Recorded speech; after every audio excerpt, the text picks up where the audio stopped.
Hi ಎಲ್ಲರಿಗೂ ಮತ್ತೊಮ್ಮೆ ಮರಳಿ ಮಣ್ಣಿಗೆ ಯೂಟ್ಯೂಬ್ ಚಾನಲ್ಗೆ ಸ್ವಾಗತ. ಇವತ್ತಿನ ತಮ್ಮನೇಲಿ ನೋಡಿರೋ ಹಾಗೆ ನೋಡ್ತಿರ್ಬೋದು, ಸಂಜೆ ಒಂದು 5 ಗಂಟೆ ಆಗಿದೆ. ಸೊ ಅವಾಗ ನಾನು ಈ ವಿಡಿಯೋ ಮಾಡ್ಕೊತಾ ಇದ್ದೀನಿ. ಸೊ ನಮ್ಮ ತೋಟಕ್ಕೆ ಇಂದು ಕರೆಕ್ಟಾಗಿ 19 ತಿಂಗಳು ಕಂಪ್ಲೀಟ್ ಆಗಿದೆ. ಸೊ ಒಂದೂವರೆ ವರ್ಷದ ಮೇಲೆ 1 ತಿಂಗಳು ಜಾಸ್ತಿ ಆಗಿದೆ. ಇದು 19 ತಿಂಗಳಿಂದ ನಾನು ಈ ಸುಭಾಷ್ ಪಾಳೇಕರ್ ಅವರ ನೈಸರ್ಗಿಕ ಕೃಷಿ ಏನಿದೆಯಲ್ಲ ಅದನ್ನು ನಾನು ಫಾಲೋ ಮಾಡಬೇಕು ಅಂತ ಸ್ಟಾರ್ಟ್ ಮಾಡಿ, ಈ ವರ್ಷ ಹೋದ ವರ್ಷ ನನ್ನ ಕಂಟ್ರೋಲಲ್ಲಿ ಜಾಸ್ತಿ ಇರಲಿಲ್ಲ, ನಾನು ಇದರಲ್ಲಿ ಈಸಿ ಕೊಟ್ಟಿದ್ದೆ. ಈ ವರ್ಷ ಕಂಪ್ಲೀಟ್ ನನ್ನ ಕಂಟ್ರೋಲಲ್ಲಿ ತೊಗೊಂಡ್ಮೇಲೆ ಸೊ ನಾನು ಏನೇನು ಆ ಮಾಡೆಲ್ ಪ್ರಕಾರ ಅದು ಸುಭಾಷ್ ಪಾಳೇಕರ್ ಅವ್ರದ್ದು 36x36 ತೆಂಗಿನ ಮಾದರಿ ಅಂತ ನೀವು ಗೂಗಲ್ ಮಾಡಿದರೆ ನಮ್ಮನ್ನ ಹಳೆ ವಿಡಿಯೋ ಸಹಿತ ನೋಡ್ಬೋದು.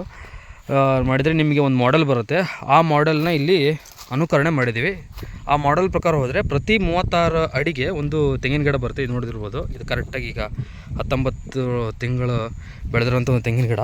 ಸೊ ಪ್ರತಿ 36 ಅಡಿಗೆ ಒಂದು ತೆಂಗಿನ ಗಿಡ ಬರುತ್ತೆ. ಹೆಂಗಪ್ಪ ಅಂದರೆ, ನಾನು ಇವಾಗ ಸೆಂಟ್ರ್ ಒಂದು ಬಾಕ್ಸ್ನ, ಆ ಮಾಡೆಲ್ನ ನೀವು ಗೂಗಲ್ ಮಾಡಿದರೆ ಗೊತ್ತಾಗ್ತದೆ ನಿಮಗೆ. ಆ ಬಾಕ್ಸ್ನ ನೀವು ನೋಡಿದರೆ ಇದೊಂದು ತೆಂಗಿನ ಮರ, ಹೌದಾ? ಇಲ್ಲಿಂದ ಕರೆಕ್ಟ್ 36 ಅಡಿಗೆ ಇನ್ನೊಂದು ತೆಂಗಿನ ಮರ ಬರುತ್ತೆ. ಇದೊಂದು ತೆಂಗಿನ ಮರ, ಇದೇನು ಕಾಣಿಸ್ತಿದೆಯಲ್ಲ, ಇದೊಂದು ತೆಂಗಿನ ಮರ. ಸೊ ಇದು 36 ಅಡಿ. ಸೊ ಹಾಗೆ ಈ ಕಡೆಯಿಂದ ಮತ್ತು ಇದೊಂದು ಚೌಕಾಕಾರದಲ್ಲಿ ಇದೊಂದು 36 ಅಡಿಗೆ ಇನ್ನೊಂದು ತೆಂಗಿನ ಮರ, ಹಿಂಗೊಂದು ತೆಂಗಿನ ಮರ. ಸೊ ಹೇಗೆ ನಾವು ತಿರುಗಿದ್ರು ಸಹಿತ ಪ್ರತಿ 36 ಅಡಿ ಒಂದೊಂದು ತೆಂಗಿನ ಮರ ಬರುತ್ತೆ, ಓಕೆನಾ? ಸೊ 36 ಅಡಿಗೆ ಬಂದು ತೆಂಗಿನ ಮರದಲ್ಲಿ 3 ಸಾಲು ಅಡಿಕೆ ಗಿಡ ಬರುತ್ತೆ. 1ನೇ ಸಾಲು ಇದು 1ನೇದು, ಇದು 2ನೇ ಅಡಿಕೆ ಗಿಡ, ಇದು 3ನೇ ಅಡಿಕೆ ಗಿಡ, ಓಕೆನಾ? ಅಂದರೆ 9 4 36. ಸೊ ಹಾಗೆ ಪ್ರತಿ 9 ಅಡಿಗೆ ಒಂದೊಂದು ದೊಡ್ಡ ದೊಡ್ಡ ಗಿಡ ಬರುತ್ತೆ ಇಲ್ಲಿ. ಅಂದರೆ ಮೇಯ್ನಾಗಿ ತೆಂಗಿನ ಗಿಡ 36 ಅಡಿ ಬಂದರೆ ಅದರಲ್ಲಿ 3 ಸಾಲು ಅಡಿಕೆ, ನೀವು ಹೆಂಗೆ ಹೋದರೂ 3 ಸಾಲು ಅಡಿಕೆ ಬರುತ್ತೆ. ಇಲ್ಲೋ ಈ 2 ತೆಂಗಿನ ಗಿಡದಲ್ಲಿ ನೋಡಿದರೆ ಮಿಡ್ಲಲ್ಲಿ 3 ಅಡಿಕೆ ಗಿಡ ಬರುತ್ತೆ, ಓಕೆನಾ? ಸೊ ಇದು ಒಂದು ಮೊದಲನೇದು ತೆಂಗು, 2ನೇದು ಅಡಿಕೆ ಆಯಿತು. ನೆಕ್ಸ್ಟ್ ಬಂದುಬಿಟ್ಟು ಈ 4 ತೆಂಗಿನ ಸೆಂಟ್ರ್, ಅಂದರೆ ಆ ಚೌಕಾಕಾರದ ಆ ಬಾಕ್ಸ್ನ ನೀವು ಸೆಂಟ್ರ್ ಮಾಡಿದರೆ ಈಗ ಒಂದು ಇಂಟು ಮಾರ್ಕ್ ಹಾಕಿದರೆ ಸೆಂಟ್ರ್ ಪಾಯಿಂಟ್ ಬರುತ್ತಲ್ಲ, ಆ ಸೆಂಟ್ರ್ ಪಾಯಿಂಟೇ ಇದು. ಈ ಪಾಯಿಂಟಲ್ಲಿ ನಿಂತ್ಕೊಂಡಿದ್ದೀನಿ.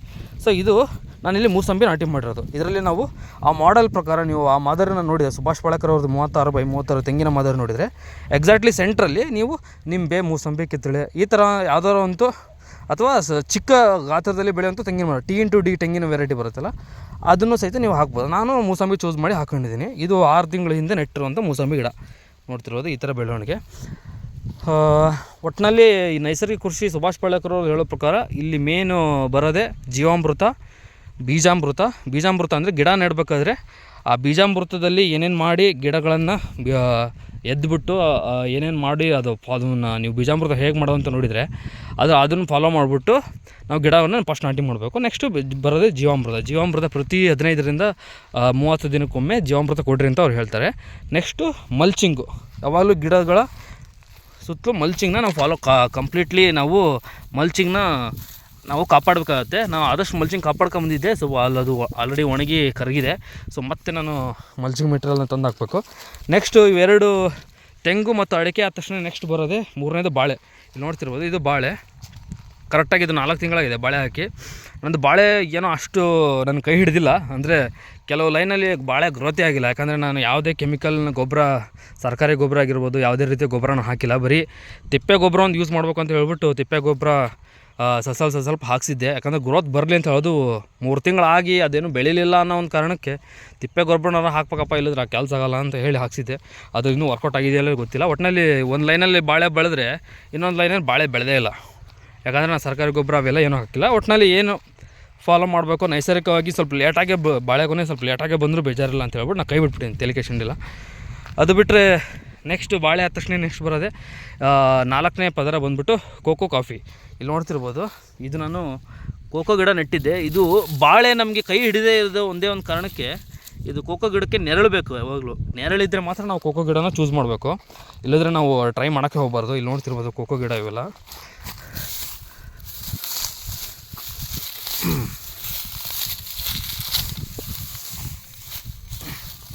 ಸೊ ಈ ರೀತಿ ನಾವು ಮಲ್ಚಿಂಗ್ನ ಯಾವಾಗಲೂ ಮೇಂಟೈನ್ ಮಾಡಬೇಕು. ಇದು ನಮ್ಮದು ಕೋಕೋ ಗಿಡ, ಓಕೆನಾ? ಒಂದು ಕೋಕೋ, ಇನ್ನೊಂದು ಕಾಫಿ. ಇದು ಕಾಫಿ ಗಿಡ. ಇದು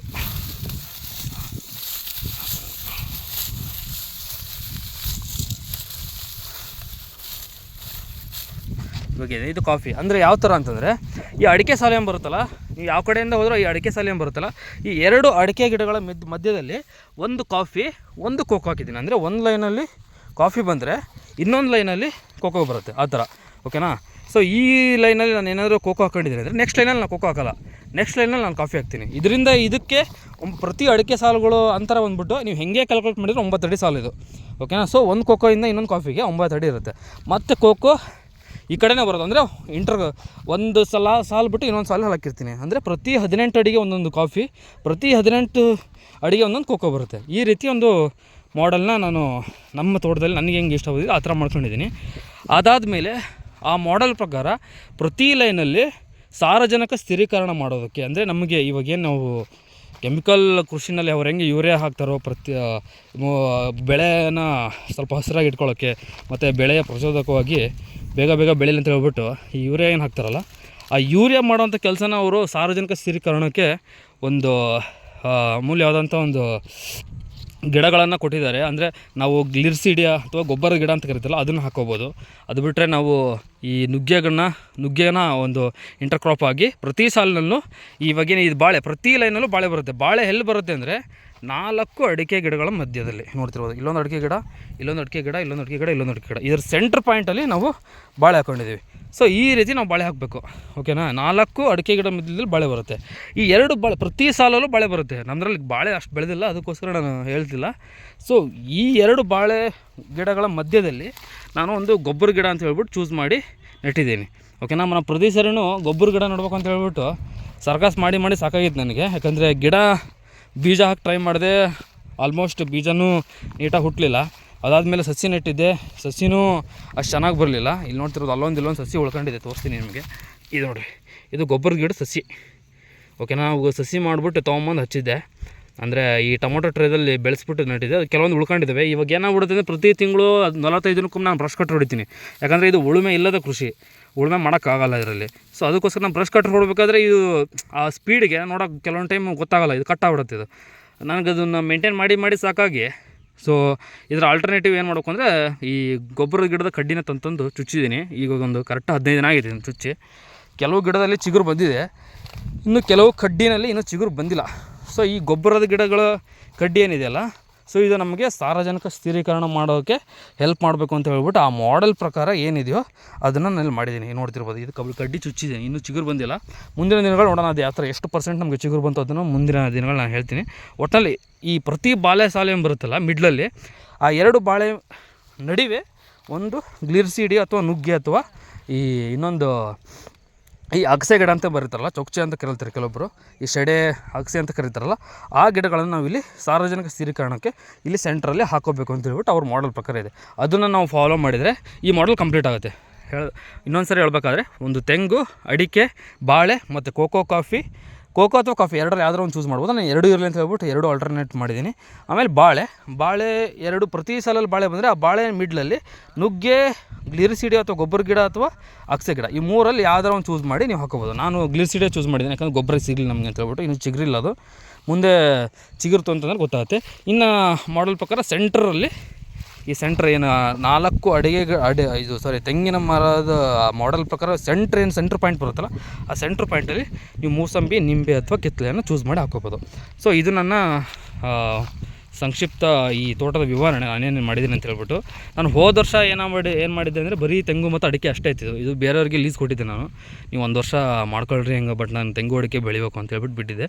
ಬಟ್ ಈ ವರ್ಷ ಏನು ಲಾಸ್ಟ್ ಜೂನಿಂದ ನಾನು ಈ ಬಾಳೆ ಮತ್ತು ಕೋಕೋ ಕಾಫಿ ಆಗಿರ್ಬೋದು, ಈ ಮತ್ತು ಗ್ಲಿರಿಸಿಡಿ ಅವನ್ನೆಲ್ಲ ನಾನು ಅದು ಮಾಡೆಲ್ ಕಂಪ್ಲೀಟ್ ಮಾಡೋಕ್ಕೆ ಪ್ರಯತ್ನ ಮಾಡ್ಕೊತ ಬಂದಿದ್ದೀನಿ. ಎಷ್ಟಾಗ್ತಾ ಅಷ್ಟು ಉಳಿದಿದ್ದಾವೆ. ಇನ್ನೂ ಈ ಮಾಡೆಲ್ ಕಂಪ್ಲೀಟ್ ಆಗಿಲ್ಲ, ಇನ್ನೂ ಇಷ್ಟು ಬೆಳಿಬೇಕು. ಇದು ಬೆಳೆದು ಫುಲ್ಲು ಎಲ್ಲ ಗಿಡಗಳು ಕಾಣೋಕ್ಕೆ ಸ್ಟಾರ್ಟ್ ಮಾಡಿದ ಮೇಲೇ ಇದು ಕಂಪ್ಲೀಟ್ ಆಯಿತು ಅಂತ ನಾನು ಹೇಳೋದು. ಅಲ್ಲಿವರೆಗೂ ನಾನು ಹೇಳಲ್ಲ. ನನ್ನ ಮೇನ್ ಫೇಲ್ಯೂರ್ ಎಲ್ಲೆಲ್ಲಾಗಿದೆ ಅಂದರೆ ಬಾಳೆ ಎದ್ದಳಿಲ್ಲ. ನನಗೆ ಕಾರಣ ನಿಜ ಗೊತ್ತಿಲ್ಲ. ಗೊಬ್ಬರ ಹಾಕಬೇಕಾಗಿತ್ತು, ನಾನು ಹಾಕಿಲ್ಲ. ಕೊಟ್ಟಿಗೆ ಗೊಬ್ಬರ ತರಿಸ್ಬಿಟ್ಟು ನಾನು 1 ತಿಂಗಳಿಂದ ಹಾಕಿದ್ದೀನಿ. ಇರಲಿ ಒಂದು ಸ್ವಲ್ಪನಾರು ಸಾವಯವ ಗೊಬ್ಬರ ಇರಲಿ ಅಂತ ಹೇಳ್ಬಿಟ್ಟು.